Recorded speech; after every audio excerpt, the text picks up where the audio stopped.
Esta medida atiende uno de los temas más antiguos y complejos de la salud pública en Puerto Rico, que es la función de los administradores de beneficios y servicios de farmacia. En inglés se conocen como Pharmacy Benefit Managers y en Puerto Rico pues utilizamos las siglas en inglés, los PBM. Los PBM son intermediarios en el tráfico comercial de medicamentos entre la compañía que produce los medicamentos y las farmacias u otras entidades de quienes los pacientes adquirimos esos medicamentos. Y dentro del contexto de las jurisdicciones estadounidenses, su función tiene una enorme importancia o digamos un gran poder, porque en Estados Unidos, como todos y todas sabemos, debido al enorme cabildeo de la industria farmacéutica, lo que se conoce como Big Pharma, el costo de los medicamentos es significativamente más alto que en otras jurisdicciones.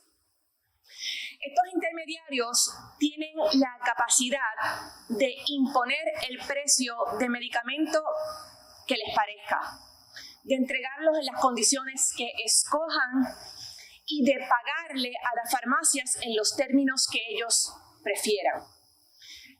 El resultado ha sido una operación tremendamente abusiva en detrimento sobre todo de las farmacias más pequeñas. Para que tengan un ejemplo, un PBM puede decirle a una farmacia que solamente le va a pagar como precio reclamable por un medicamento un costo que es inferior al del medicamento, que cuando se añade el costo del etiquetado, las horas de trabajo de la farmacéutica o de sus auxiliares, la farmacia termina subsidiando al PBM. Exigen quedarse con los rebates de las droguerías, funcionan en unas condiciones muy anómalas. En algunas jurisdicciones de Estados Unidos se ha intentado controlarles, hay a nivel federal una gran resistencia a ese tipo de reglamentación y en Puerto Rico, después de muchos años de debate, se aprobó en el año 2019 la Ley 82 de la autoría del compañero senador José Luis Dalmau Santiago. La Ley 82, aunque con algunos señalamientos que pudieran hacerse, representó un paso importantísimo. Colocaba bajo la jurisdicción del Departamento de Salud la reglamentación, la vigilancia, la fiscalización de los PBM y establecía unos términos muy claros en cuanto a, por ejemplo, lo que se conoce como el Maximum Allowance Cost, estipulaba cuánto podía ser ese margen de ganancia, imponía transparencia a la aplicación del precio y establecía unos términos precisos para que el PBM remitiera su pago a las farmacias.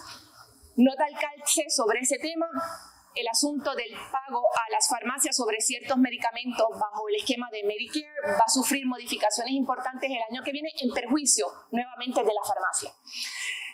La Ley 82 del 2019 fue impugnada por la Junta de Control Fiscal y se llevó el asunto a la atención de la jueza Taylor Swain con la petición muy específica de la Junta de que se dejara sin vigor, ¿no?, el poder de veto que virtualmente tiene la Junta de Control Fiscal. En ese caso en particular de la Ley 82, sin embargo, la jueza Taylor Swain no accedió a la petición de la Junta.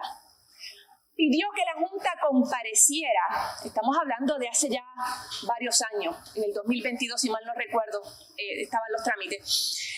La jueza le pidió a la Junta de Control Fiscal que presentara el análisis de cuáles serían los costos posibles para el gobierno de Puerto Rico y cómo eso podía compaginarse con el plan fiscal y los otros parámetros que conocemos. La Ley 82 está todavía ante la consideración de la jueza Taylor Swain. Y de nuevo, reconociendo los señalamientos que se puedan hacer, es una ley buena.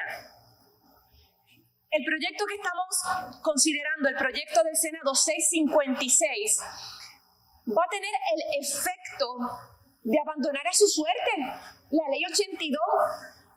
pero sin proveer las mismas garantías que ese estatuto. Para comenzar, bajo el proyecto que tenemos ante nuestra consideración, los PBM quedarían bajo la jurisdicción del comisionado de seguros, que no es la entidad con el conocimiento especializado para adjudicar cuál es el precio de un medicamento o en qué condiciones se puede despachar. Ese no es el conocimiento especializado del comisionado de seguro. Va a depender en gran medida de reglamentación que se apruebe, que todo va a depender de quién sea el comisionado. Hubo un momento en que el sector de las farmacias de la comunidad apostaba a el trabajo excelente que estuvo haciendo el anterior comisionado Alexander Adams, que recientemente fue confirmado como juez. Ya él no es el comisionado.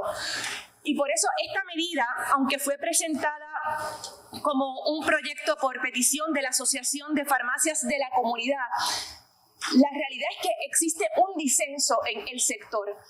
Y algunos y algunas dueños de farmacias de la comunidad preferirían que este asunto se entienda como uno que ha salido de las manos de la Asamblea Legislativa y que la presión tiene que ejercerse contra la Junta de Control Fiscal para que produzca los números que se necesitan para habilitar la Ley 82. Porque si se convirtiera en ley este proyecto del Senado 656, que yo sé que está animado por buenas intenciones, pero si se convirtiera en ley este proyecto, su destino va a ser el mismo.